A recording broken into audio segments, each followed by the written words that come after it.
रसूलिल करीम अम्मा बाद फ़अऊज़ु बिल्लाहि मिनश शैतानिर रजीम व यजअलूना लिल्लाहिल बनात सुब्हानहु व लहुम मा यश्तहून व इज़ा बुश्शिरा अहदुहुम बिल उन्सा ज़ल्ला वजहुहु मुस्वद्दन व हुवा कज़ीम यतवारा मिनल क़ौमि मिन सूइ मा बुश्शिरा बिहि अयुमसिकुहु अला हूनिन अम यदुस्सुहु फित तुराब अला साअ मा यहकुमून। सदक़ल्लाहु मौलाना अज़ीम व बल्लगना रसूलुहुन नबीयुल करीम अम्मा बाद। अल्लाह तबारक व तआला कुरान मुक़द्दस जी आयतुनि में मुशरिकन जी उन तोहमत के बयान फरमायो जंहिंखे अल्लाह जे मथां हणंदा हुआ। हाणे बजाए फर्माबरदारी करण जे अल्लाह तबारक व तआला जी ताबेदारी करण जे रहंदो ऊंदा अल्लाह पाक जे मथां इल्ज़ाम हणंदा हुआ ऐं इल्ज़ाम भी अहिड़े क़िस्म जा जिन इल्ज़ामनि खां अल्लाह तबारक व तआला क़ुरान मुक़द्दस जे अंदरि वज़ाहत करणु फरमाई त इन्हनि शयुनि सां अल्लाह जो को बि क़िस्म जो ताल्लुक़ न आहे। जीअं हाणे तव्हां ॾिसो त इंसानु सम्झंदो आहे त असां कंहिंमां पैदा थियल आहियूं, असांजा अबा ॾाॾा कंहिंमां पैदा थिया, ज़ाहिर आहे असां औलाद आहियूं पंहिंजे वालिदैन जी। उहे पंहिंजे वालिदैन जी ईअं हली करे निस्बत मिलायो हज़रत आदम अलैहिस्सलाम जी। आदम अलैहिस्सलाम खे कंहिं पैदा फरमायो? अल्लाह जी ज़ात पैदा फरमायो। त सवाल पैदा थिए थो त अल्लाह जी ज़ात खे कंहिं पैदा फरमायो? सवाल थिए थो पंहिंजे ते। उन जो जवाबु छा आहे? उन जो जवाबु हीअ आहे त फरमाई त लैस कमिथलिही शै। हाणे इहे त तव्हां वालिदैन जो मिसाल ॾिठो जो इंसानु उन मां पैदा थींदो अचे थो, तव्हां मिसाल सम्झो त बाबा आदम अलैहिस्सलाम मां हीअ इंसान ज़ात पैदा थी। अल्लाह इन आदम अलैहिस्सलाम खे त पाण पंहिंजे हथनि मुबारकनि सां ठाहिणु फरमायो ऐं अल्लाह जी कंहिं बि क़िस्म जी का विलादत न आहे ऐं उनजी का औलाद न आहे। अल्लाह पाक इन जी वज़ाहत क़ुरान मुक़द्दस जे अंदरि करणु फरमाई। ये फरमाई त कुल हुवल्लाहु अहद अल्लाहु समद लम यलिद व लम यूलद व लम यकुल लहू कुफुवन अहद। फरमाई त अल्लाह अकेलो आहे, अल्लाह सां गॾु कोई शरीक न आहे, न अल्लाह तबारक व तआला के मां ॼाओ न वरी कंहिंखे ॼणी। अमा असां अल्लाह जा पान आहियूं, अल्लाह जी औलाद न आहियूं। अल्लाह असांजो ख़ालिक़ ऐं मालिक आहे, असांजो वालिद न आहे, असांजो पैदा कंदड़ आहे। असांखे अल्लाह तबारक व तआला पंहिंजे मतिलबु इन मां पैदा करणु फरमायो पंहिंजी कुदरत मां। हुन जेको आहे हीअ औलाद ऐं पैदा करणु ऐं औलाद ऐं वलद वारो सिलसिलो अल्लाह तबारक व तआला जी ज़ात जो कंहिं बि इंसान सां न आहे। ऐं काफ़िर अहिड़े क़िस्म जो इल्ज़ाम लॻाए करे वरी चवंदा हुया त इहे फ़रिश्ता जेके आहिनि अल्लाह तबारक व तआला जूं न्याणियूं आहिनि। त अल्लाह फरमाई त अजीब ॻाल्हि आहे, पंहिंजे लाइ इहे पुट पसंदि कनि था ऐं अल्लाह तबारक व तआला जे लाइ वरी न्याणियूं पसंदि कनि था। आहिनि त अल्लाह खे न पुट आहिनि न न्याणियूं आहिनि, पर हिकिड़ो मिसाल ॾेई करे अल्लाह जो क़ुरान सम्झाइणु फरमायो। फरमाई त अल्लाह खे न पुट न न्याणियूं, पर हिननि जो अकुल ॾिसो, पंहिंजे लाइ पुट पसंदि कंदा त असांखे पुट हुजनि, पर अल्लाह जे लाइ वरी मिसाल चवंदा त इहे जेके आहिनि फ़रिश्ता अल्लाह पाक जूं न्याणियूं, नाऊज़ु बिल्लाहि मिन ज़ालिक। सो क़ुरान फरमायो त इन्हनि काफ़िरनि जी इन आदत खे फरमाईंदा व यजअलूना लिल्लाहिल बनात सुब्हानहु व लहुम मा यश्तहून। फरमाईंदा इहे अल्लाह जे लाइ न्याणियुनि जो तसवुर कंदा, बनाइनि था त जो फरमाई सुब्हानहु पाक दाता आहे अल्लाह पाक जी। अल्लाह तबारक व तआला न्याणियुनि खां बि पाक, औलाद खां पाक, पुटनि खां बि पाक। अल्लाह लम यलिद व लम यूलद। फरमाई न उहो के मां जाओ न कंहिं में ॼणी, ऐं उहो अकेलो अल्लाह जी ज़ात आहे। अवां असांखे पैदा कंदड़ आहे, पूरी काइनात खे पैदा कंदड़ आहे। अल्लाह जो कोई पैदा कंदड़ न आहे, अल्लाह खे कोई ॼणींदड़ न आहे। न अल्लाह खे मां जाओ न अल्लाह पाक कंहिंखे ॼणु फरमायो। फरमाई सुबहान, सुभाणे माना पाक आहे उहा ज़ात उन्हनि तमामु इल्ज़ामनि खां जिन इल्ज़ामनि खे काफ़िरनि मनसूब कयो अल्लाह तबारक व तआला जी तरफ़। सुबहानहु व लहुम मा यश्तहून। फरमाई इन्हनि शयुनि जी ख़्वाहिश कनि था, चाहत रखंदा इन्हनि शयुनि जी, इन्हनि तमामु चाहतुनि खां अल्लाह तबारक व तआला पाक आहे। ऐं फरमाई काफ़िरनि जी पंहिंजी हालत छा आहे? साईं काफ़िरनि जी पंहिंजी हालत इहा आहे त जॾहिं उन्हनि खे न्याणी जी बिशारत मिले थी त उन्हनि जा मुंहं कारा थी वञनि था। उहे सोचनि था त हाणे असां पंहिंजे रिश्तेदारनि खे, पंहिंजे पाड़े वारनि खे कहिड़ो मुंहुं खणी ॾेखारींदासीं। हालांकि इहा बि अल्लाह पाक जी नेमत आहे। जीअं मके जे अंदरि इस्लाम जे अचण खां पहिरियां जॾहिं न्याणियूं पैदा थींदियूं हुयूं त हिननि न्याणियुनि खे अॻु में खॾ खोटे ज़िंदा उन ज़मीन जे अंदरि दफ़न करे मथां मिटी विझी करे पाण खे उन में यानी पाण ख़ुशि थींदा हुया त असां वॾो को गैरत वारो कमु कयोसीं। या अॼोके वक़्त में शरीयत जे ख़िलाफ़ु अमल करे माण्हू हुनखे गैरत जो कमु सम्झनि था। जेकॾहिं ख़ुदा न ख़ास्ता कंहिं जेकॾहिं पंहिंजे हिनखे संग खे या पंहिंजी न्याणी खे कंहिं ख़राबु हालत में ॾिसी वरितो त फ़ौरन कारोकारी करे हुनखे मारे छॾींदा। हालांकि शरीयत जी अहिड़े क़िस्म जी इजाज़त न आहे। जहिड़ी तरह अॻु में न्याणियुनि खे तव्हां दफ़न कंदा हुयो, इहे ई तव्हां चाहियो हुयो। इस्लाम जी हुन खां मना करणु फरमायो, अॼु माण्हू हुनखे एब सम्झे थो। अहिड़ी तरह कारोकारी पहिरियों फैशन सम्झो वेंदो हुयो, पर इस्लाम मना कयो। अॼु कुझु न कुझु माण्हुनि जे अंदरि एतिरो हया आहे जो कुझु न कुझु हुनजे अंदरि अहिड़े ज़ुल्म जे अंदरि हल्क आई आहे। पर न माण्हू कारोकारी करे मारण में देरी न कंदा हुया।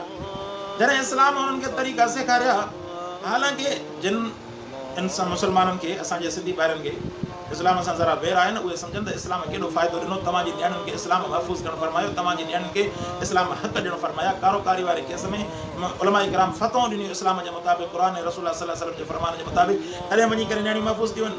अॼु सरियाम जेको कारोकारी जे मामले में को तव्हांखे मारींदा न मिलनि। इहा क़ुर मुक़द्दस जी बरकत आहे, रसूलुल्लाह सल्लल्लाहु अलैहि वसल्लम जी शरीयत जी बरकत आहे। तो माण्हू इहो कमु न करे जो मफ़ाद जे वक़्त में इस्लाम जे पोयां ऐं मफ़ाद जॾहिं निकिरी वञे त वरी पोइ इस्लाम खे गारियूं ॾींदो हुते, घटि ॻाल्हाईंदो हुते। इस्लाम हमेशह अफ़ज़ल मज़ाहिब आहे ऐं इस्लाम सां जेके मुतालिक़ीन आहिनि उलमा इकराम, जेके हक़ जे दीन वारा तालुक़ वारा आहिनि फरमाई त उहे बि जेके आहिनि इहे रसूलुल्लाह सल्लल्लाहु अलैहि वसल्लम जा वारिस आहिनि ऐं इहे हक़ ते आहिनि ऐं इन्हनि जे अंदरि कमी कोताही थींदियूं। असांजे अंदरि कोताही आहे जो असां जेको आहे उलमा इकराम खे चवंदा आहियूं बाबा मासूम खपे असांखे, सफ़ा नबीअ जहिड़ो। जॾहिं असांजा पंहिंजा प्रकार अहिड़ा आहिनि त ज़ाहिर आहे उलमा जे अंदरि बि कोताहियूं हूंदियूं, उलमा जे अंदरि बि गुनाह हूंदा, पर तव्हांखे जेका रहनुमाई कंदा तव्हांखे रहनुमाई सची कंदा, हक़ वारा। बाक़ी हाणे जेके पेट जे पोयां आहिनि या जेके गुलाबी क़िस्म जा माण्हू आहिनि त उहे त वरी पंहिंजी मर्ज़ी जे मुताबिक़ तव्हांखे गाइड कंदा। सो क़ुर फरमाए थो इज़ा बुश्शिरा अहदुहुम बिल उन्सा ज़ल्ल वजहुहु मुस्वद्दन व हुव कज़ीम। फरमाई जॾहिं उन्हनि खे न्याणी जे पैदाइश जी बिशारत ॾिजे थी त उन्हनि जा मुंहुं कारा थी वञनि था, ॼण त उन्हनि जे मुंहं जे मथां ॼण त तओ घुमियल हूंदो आहे न, अहिड़े क़िस्म जो कारो थी वञे थो मुंहुं, उन्हनि जा मुंहुं ख़राब थी था वञनि। फरमाई त यतवारा मिनल क़ौमि मिन सूइ मा बुश्शिरा बिहि। फरमाई पोइ पुठी ॾेई करे, क़ौम खे पुठी ॾेई करे हलंदा वतन था, मुंहुं लिकाईंदा वतन था। यतवारा मिनल क़ौम, क़ौम खां मुंहुं लिकाईंदा वतन था। मिनल सूइ, हुनखे बुराई सम्झनि था जेका असल में बिशारत आहे। यतवारा मिनल क़ौम, पुठी ॾेई हलनि था क़ौम खे उन बुराई खां जेका हक़ीक़त में बिशारत आहे। अल्लाह फरमाए न बिशारत आहे, न्याणीअ जी पैदाइश बिशारत आहे। फरमाई त यतवारा मिनल क़ौमि मिन सूइ मा बुश्शिरा बिहि। फरमाई त जेका असां इन्हनि खे बिशारत ॾिनीसीं इनखे बुराई सम्झनि था। अयुमसिकू अला हुनिन अम यदुस्सू फि दुराब। ये सोचनि था त हिन न्याणी खे पाण वटि रोके रखनि ऐं हिनखे पाण वटि पालनि ऐं दफ़न करे छॾनि मिटीअ जे अंदरि, नाउज़ु बिल्लाहि मिन ज़ालिक। अहिड़े क़िस्म जी सोच इस्लाम खां अॻु में हलंदी हुई। इस्लाम अची करे इन्हनि न्याणियुनि जूं इज़तूं बचायूं, जहिड़ी तरह इस्लाम अची करे न्याणियुनि जूं जानियूं बचायूं, अहिड़ी तरह न्याणियुनि जूं इज़तूं बचायूं, न्याणियुनि जा हक़ बचाई। अची करे न्याणियुनि जूं जेके विरासत में मालदारी आहे इन्हनि सभिनी जा हक़ जेके आहिनि इस्लाम तव्हांखे सेखारिया। ऐं आम जेका औरत न्याणी क़ुर खां जेके वाक़फ़ियत न आहे या जेके बि मर्द क़ुर खां वाक़फ़ियत आहिनि, ख़ुसूसन इहे जेके आहिनि जाली क़ौम परस्त, इहे जॾहिं क़ुर खां वाक़फ़ियत नथा रखनि त उन्हनि खे इहो सम्झ में अचे थो त इस्लाम शायदि न्याणियुनि खे औरतुनि खे कंहिं बि क़िस्म जा हक़ नथो ॾिए। हालांकि इस्लाम जेके हक़ ॾिना आहिनि काइनात जे कंहिं बि मज़हब न आहिनि। सो अल्लाह पाक खां दुआ आहे त अल्लाह पाक असां अव्हांखे क़ुर खे सम्झणु अमल करण जी तौफ़ीक़ नसीब फरमाए ऐं इन्हनि मामलनि में क़ुर जो मुतालो करणु घुरिजे। ठीकु आहे, तव्हांजो उलमा ते एतमाद न आहे, जेका ग़लति ॻाल्हि आहे। भला पाण क़ुर पाक जो तर्जुमो त पढ़ो, हिन तर्जुमे पाण सां एतिरो फ़ाइदो थींदो, जेके अहम मसइला हूंदा उहे तव्हांखे सम्झ में अची वेंदा। तौहीद जा मसइला आहिनि, न्याणियुनि जे हक़नि जा मसइला आहिनि, इहे सभु जेके तव्हां तर्जुमो पढ़ो तव्हांखे इंशाअल्लाह सम्झ में अची वेंदा। बाक़ी जेकॾहिं उलमा जी रहनुमाई हासिल कयो था, उलमा जे हक़ जे पुठियां लॻो था, पोइ त नूर नाला नूर। जहिड़ी तरह तव्हां दुनियावी तालीम जे अंदरि तव्हां पंहिंजो उस्ताद बनाइणु लाज़िम सम्झो था, उनखां अलावा तव्हां केॾा बि ज़हीन होशियार हुजो, तव्हां कॾहिं बि उन मर्तबे खे नथा पहुची सघो जंहिं मर्तबे ते तव्हां उस्ताद जे ज़रिए सां पहुचंदा। अहिड़ी तरह इल्म दीन जे अंदरि हालांकि इन तव्हां दीनी दुनियावी तालीम जे अंदरि उस्तादनि जे अंदरि बि ख़राबियूं ॾिसंदा, उन्हनि जे अंदरि बि कोताहियूं ॾिसंदा, पर दीनी तालीम जे अंदरि माण्हू कोताहियूं ॾिसी करे चवे थो बाबा पाण दीन सिखणु शुरू कयां। इहो त ईअं आहे जीअं डॉक्टरनि जे अंदरि केतिरा ई डॉक्टर जेके आहिनि अल्लाह पाक उन्हनि खे सम्झा था फरमाए, केतिरा ई डॉक्टर जेके आहिनि पंहिंजे ख़ज़ानो भरण जे लाइ मरीज़नि सां अहिड़ा खिलवाड़ कंदा आहिनि। ज़्यादातर डॉक्टर त अहिड़ा आहिनि वीचारा जेके क़ौम जी ख़िदमत कनि था, को शक न आहे हुन में, पर के अहिड़ा बि आहिनि जेके बजाए ख़िदमत जे पंहिंजो खीसो भरनि था। पर उन्हनि जे करे तव्हां जेको आहे किताब पढ़ी पाण पंहिंजो लाइ शुरू कंदा छो? ये तो चवंदा वॾे में चरियो आहे, हालांकि केॾो बि उन्हनि जे अंदरि इख़्तिलाफ़ हुजे, पर उनजे बावजूद बि इलाज को बि खणी ॻोल्हींदो, सर्च कंदो ऐं तयारी कंदो, उनखां बाद वञी करे अहिड़े डॉक्टर खां इलाजु कराईंदो जंहिंजो इलाज मां ही मुतमैन हुजे। अहिड़ी तरह तव्हां सर्च कयो, ॻोल्हियो, दीन वारे हक़ वारे उलमा खे ॻोल्हियो, ॾिसो त केरु क़ुर मुक़द्दस जी हक़ीक़ी ताबेदारी करे थो, क़ुर मुक़द्दस जी हक़ीक़ी रहनुमाई करे थो, मोहम्मद मुस्तफ़ा सल्लल्लाहु अलैहि वसल्लम जे दीन जी केरु तबलीग कंदड़ आहे, पोइ हुन में जेको आहे तव्हां परख करण खां बाद पोइ हुनजे पाण लॻी पियो। क़ुर फरमायो यतवारा मिनल क़ौमि मिन सूइ मा बुश्शिरा बिहि अयुमसिकुहु अला हुनिन अम यदुस्सू फि तुराब। सोचींदा हा त असां इनखे पाण वटि रहायूं न्याणीअ खे या उनखे मिटी जे अंदरि पूरे ॾियूं। अला साअ मा यहकुमून। ख़बरदार इहो हिननि जो ॾाढो ख़राबु फ़ैसिलो, ख़राबु फ़ैसिलो हिननि जो। अल्लाह पाक न्याणी जी कहिड़ी भर वठणु फरमाई क़ुर में, लिल्लज़ीन ला युमिनून बिल आख़िरति मसलु सऊ। क़ुर फरमायो जेके ईमान नथा आणनि आख़िरत ते, मसलु सऊ, उन्हनि जो मिसाल बुरो आहे, ख़राबु मिसाल आहे। हाणे जेके ईमान ई नथा आणनि त उन्हनि जो मिसाल त बुरो चइबो न।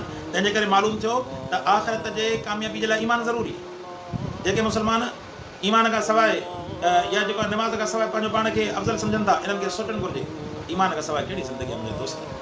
ऐं जेके ग़ैर मुस्लिम आहिनि उन्हनि जे लाइ ईमान जी क़बूलियत जी दुआ घुरणु घुरिजे। मुस्लमान जेके गुमराह थियल आहिनि उन्हनि जे लाइ हिदायत जी दुआ घुरणु घुरिजे। ऐं अहिड़ी तरह जेके ग़ैर मुस्लिम आहिनि उन्हनि जे लाइ ईमान जी क़बूलियत जी दुआ घुरणु घुरिजे। दर्द दिलि में हूंदो त अल्लाह तबारक व तआला उन दर्द जो अजुर बि अता फ़रमाईंदो।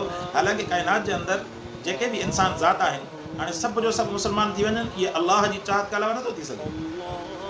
अलाह चाहे त काइनात जा सभु जो सभु काफ़िर मुस्लमान थी वञनि, पर अल्लाह तबारक व तआला इन आज़माइश खे पंहिंजे हिकमत जे मुताबिक़ रब साईं आज़ादु छॾणु फ़रमायो। मुस्लमान तोखे ऐं असांखे दीन जो पैगम्बर बनाई, दीन जो पैगाम पहुचाईंदड़ बनाई, त तव्हां जेको आहे इन पैगाम खे पहुचायो।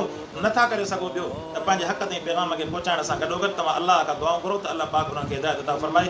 रब साईं कम अज़ कम तव्हांजो बार लाहिण फ़रमाईंदो। अल्लाह तबारक व तआला खां दुआ आहे अल्लाह साईं इस्लाम सां मुहबत, न्याणियुनि जो क़दुरु, उन्हनि जी ख़िदमत करण जी ऐं रब जे रसूल जे मुताबिक़ ज़िंदगी गुज़ारण जी तौफ़ीक़ अता फ़रमाए।